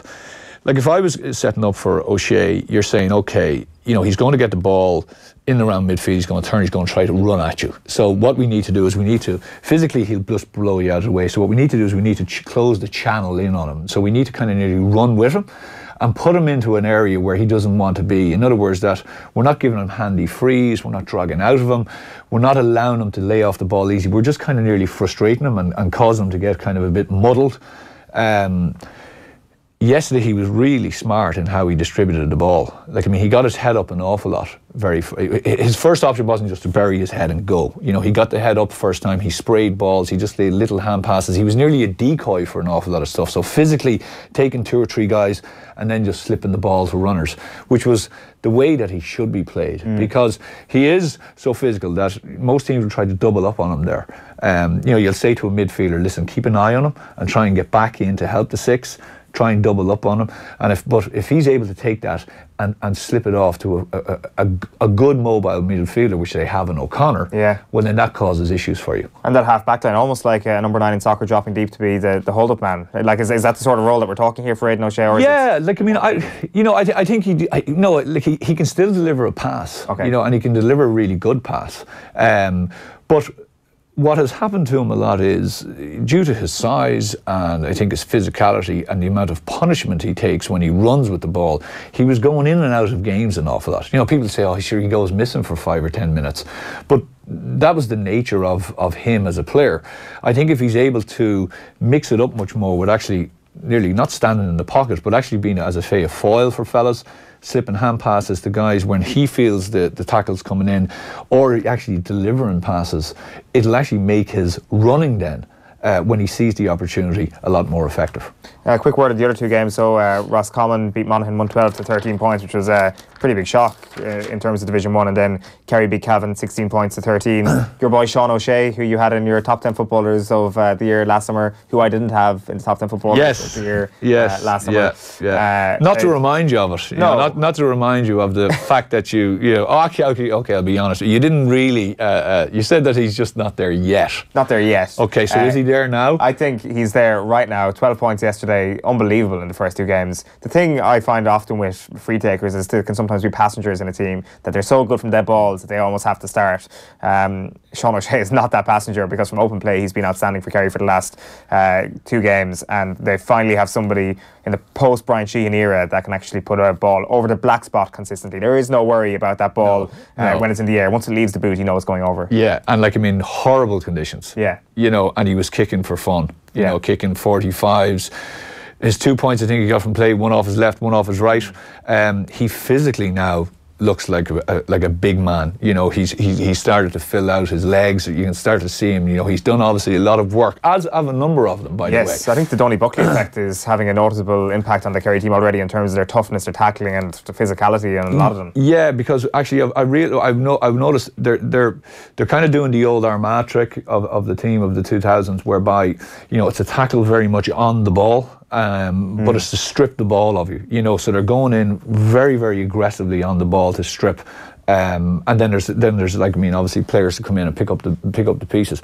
That's going to be a great game next weekend against Dublin, because Gavin definitely won't want Kerry getting any kind of, now we say this a lot, but he definitely won't want them getting any kind of a real fill up in confidence, whereas Keane will absolutely love if he can get that. That will be one of his big desires. He obviously doesn't want to get a tanking, but he can still fall back. He can still fall back on a little bit of, we're blooding the players, and so Gavin is in not a dangerous position, but he has a lot more to lose than I think Keane has. Yeah. And I think it's a great game for them. It's nearly a la to the England-Ireland thing, where I think if they bring a bit of madness and a bit of bullying to it, and physically really see, because that'll be the marker. Can they really stand up to them physically? Can they get into the trenches with Dublin, let their skill and stuff come out, but actually bring them down there and say, right, this is our patch, and we're not going to make it easy. Absolutely, and I think you're bang on there about the physicality. I think it's a huge game next Saturday.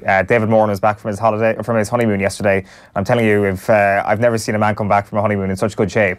He clearly must have been at the gym every morning. I don't know how the wife might have felt about that, because he came back flying off the bench yesterday. Tommy Walsh came off the bench yesterday, was extremely encouraging in his performance. And this isn't my take at all. Before we went on air last week down in Killarney, Mike Quirk was telling me about his other club mates. So they're 2 Rahleys lads, and then a third Kearns Rahleys lad, Gavin O'Brien, 6'3", 4'5" potentially, wing forward, massive mobility, kind of like Jacob Stockdale, the way he can move. He came on with a brief glimpse yesterday and was brilliant. So expect Kerry to go big in the middle of the park, go big close to goal, and basically tackle Dublin with everything that they've got physically, kind of like Jack Barry did to Brian Fenton a couple of years ago, except they're doing it to multiple players all over the pitch. Yeah. I wouldn't be surprised if things get a little bit heated in Tralee on Saturday night, but those 3 Kearns Rahleys lads, very, very encouraging signs from a Kerry perspective in terms of being bigger and not getting bullied this year, so I don't think that's going to happen. Before we wrap up, we just want to touch on Division 2. So a couple of results, obviously that terrible pitch witnessed Kildare 110, Cork 10 points yesterday. You'd Armagh 113, Clare 210, Tip 2-5, Fermanagh 2-5, and then your own county, Meath, went down to Donegal on a 113 to 14 points scoreline. You've got a hotline to that game yesterday. What went on there? Yeah, just Meath were in the driving seat for a long period of it. Missed a couple of probably easy enough chances first half and early second half. Probably should have been out of sight. Played really well, against the Donegal side that was probably inexperienced, missing a lot of players, so you would have expected me. It was a great opportunity for me to get 2 points off a team that would be, everyone's tip to obviously get promotion. Very harrowing week, obviously, for Donegal with everything that went on. So, yes, there was a lot of emotion going on, but Meath took it. Meath were running well. James McEntee had a fine game. Young Campion had a fine game. But just defensive blunder at a vital time. What happened? Just a big high ball in. Eoin Gallagher puts the ball into McFadden, who had kind of went into full forward. He was well tracked by Menton. The ball bounces, the goalkeeper comes out, and it just kind of, as he's about to pick it up, one of the Donegal lads just gets a flick on it between his legs. Like just you know, to be fair to Colgan, he's a good goalkeeper, and it was just one of those things. But it seemed to kind of really deflate Meath.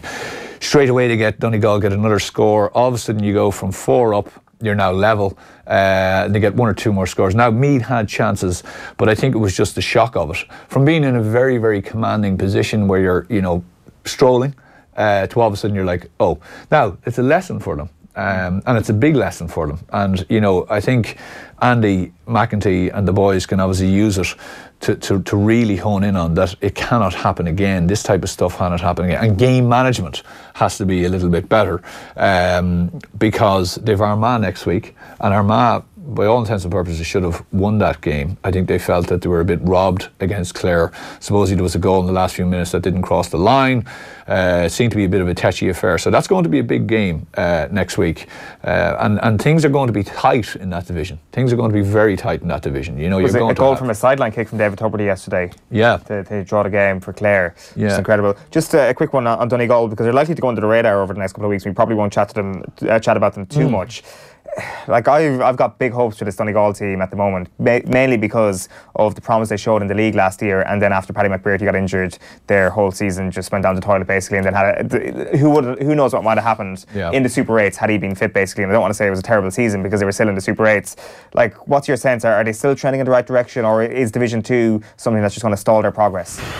I would have been very, very positive on them last year as well. I thought they were really coming. You know, like, I mean, I thought the likes of Eoin Gallagher was a massive addition to them.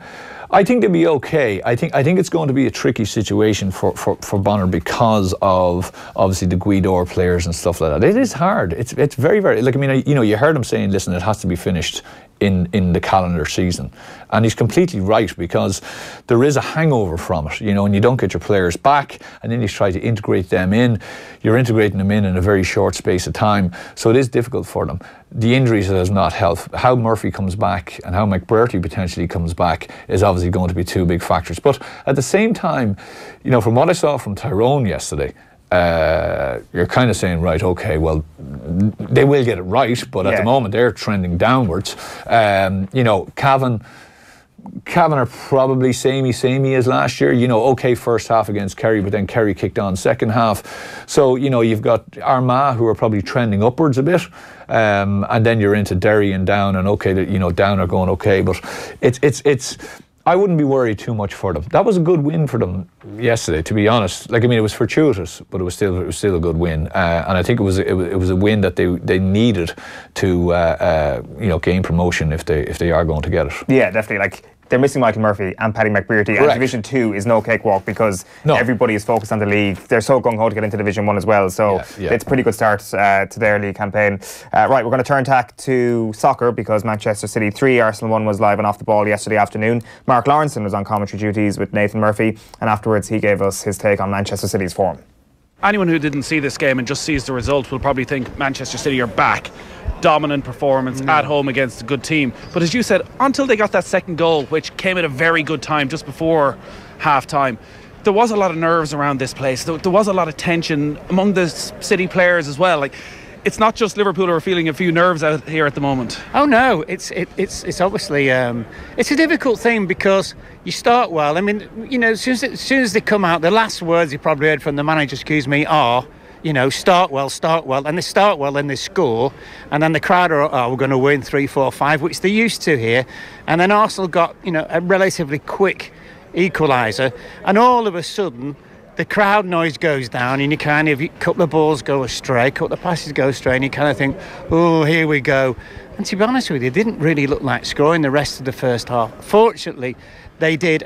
It's one of those mental things, but I mean, the thing is that, you know, all the time that obviously they've come back today and they've won after the defeat by Newcastle, and, you know, you said about David Silva not playing particularly well, De Bruyne are obviously still looking for his touch a little bit, but they're all playing and they're getting miles in their legs. And, you know, they look to me like a team, if they get Mendy back as well, who really will seriously push on. And I would probably say they will go unbeaten from now to the rest of the season in the league. Really? Yeah. I don't think any team's going to beat them. I just think they've had this kind of big wobble over the last, I don't know, month, 6 weeks, 2 months. But I really seriously see them kicking on now. That is quite a take from Mark Lawrence in there. Like, I would have certainly agreed with him if he said that a week ago, if this had happened before the Newcastle game. But I think that Newcastle game really showed up a mental fragility in this Manchester City team that can be exposed again and again and again before the end of the season. Yeah, but... You know, okay, but yes, it did. But at the same time, Newcastle are providing sterner tests in the last number of weeks than probably people are giving them really credit for, you know.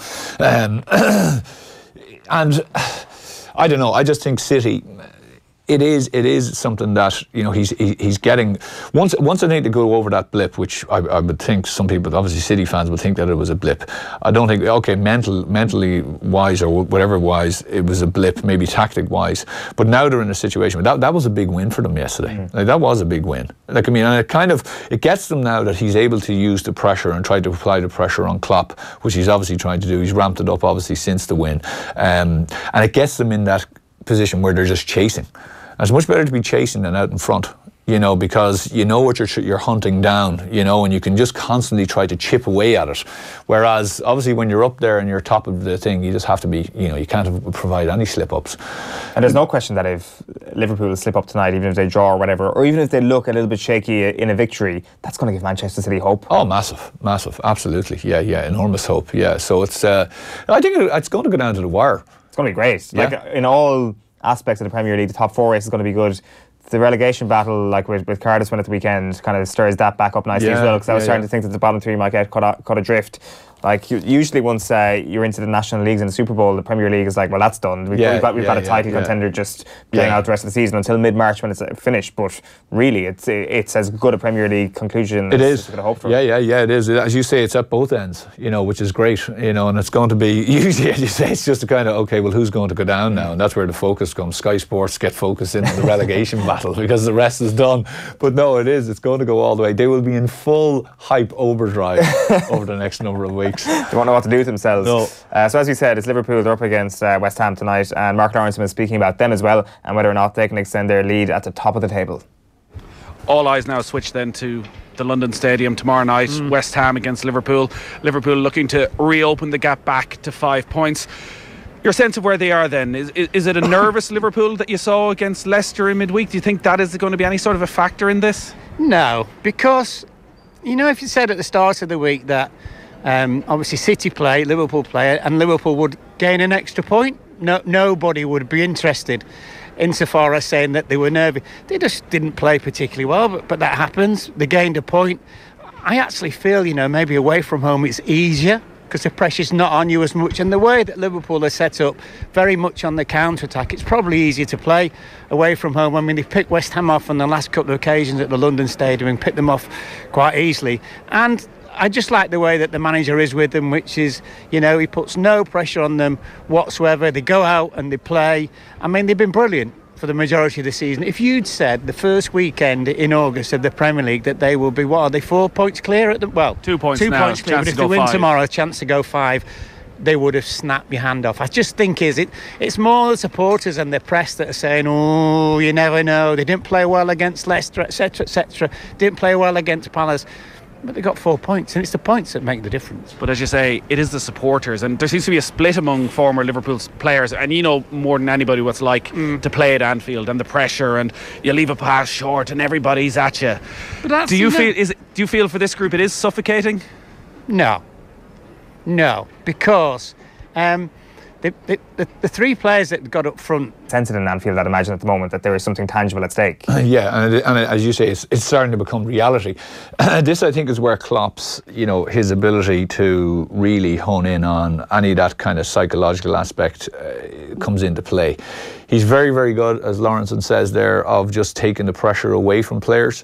He's very good certainly in all his, media work and everything else about, just saying, well, listen, I just get the players to go out and express themselves and play with a kind of nearly an abandonment, and just go and be as skillful as they can be, attack and da-da-da. But that's a great point that he says that if you're a defender in that team, just do my job and get the ball up there, because they can create something out of nothing. And when you have that ability, when well, listen, there's goals in the team, that even if you concede, when you're saying, well, listen, we just need to make sure that we get the ball up to them. And bar, just a bad run of luck or a keeper who's just playing unbelievably amazing, they should get goals. So Klopp, I think, just has to probably keep, kind of just repeating that to them, in a sense of, listen, we will get chances, you have to just keep it tight and then, be as expansive as you can be when you're going forward, and never mind the rest, let the rest look after themselves. We do our job, we pick up our points, it doesn't matter about how many points we're ahead or whatever it is. And I think, it's their best opportunity in, obviously, donkey's years. Well, Liverpool fans won't appreciate that, but in a long time for them to go. And he hasn't faltered yet, and they haven't faltered yet. They've looked strong, they've looked positive, they've looked confident. And, as I say, with that kind of forward line that he has, they have the ability to score, which is the big thing. It's not, it's not set on a bedrock of defence, although the defence has been excellent, but it is all set as well of, well, we'll outscore you too. Yeah, for sure. So if they win tonight, they move 5 points clear of Manchester City, and that would be 7 points clear of your beloved Tottenham Hotspur. Are they still in the title race? No. I'm not sure does that make you more of a Spurs fan or less. Probably more of a Spurs fan. It's a very Spurs attitude. Yes, absolutely. Just the pragmatism of it, just the fact. Look, they've played well. They've played really well. And I think a lot of people would have said that when Kane got injured, that was it. They'll probably, slide down the table because of the over-reliance on him. Some players have stepped up, be it Son, has really stepped up. Him not making the Asian Cup final was a great old boost. Absolutely, it was. But again, you talk about spend and all that stuff. Pochettino, a lot of talk about Pochettino and his ambition and all that thing. United are a massive club if they went from and everything else or whoever else. But the fact is that Spurs are a very well run club from a financial point of view. It's very tight, as you would expect. Not casting any aspirations on the owners, but it is a budget. The checks and balances are made, but they need to start bringing in, because they could really, really push. They have an unbelievable manager. They've got some great players. They play a nice brand of football, but there is just that something missing, and that something missing is the difference between, having really challenging and not. Yeah, it seems to be. We will have plenty of reaction to that Liverpool result tonight, whatever it is, up against West Ham in the Premier League. Anthony, thank you very much for your company this morning. We'll chat to you again soon. Off the Ball returns tonight from 7 o'clock with Monday Night Rugby and the Football Show, and plenty more besides. We're back tomorrow morning from 7:45 AM on OTB AM. Plenty more reaction and fallout from the Six Nations defeat at the weekend, I'd imagine. We'll chat to you then. Bye-bye for now.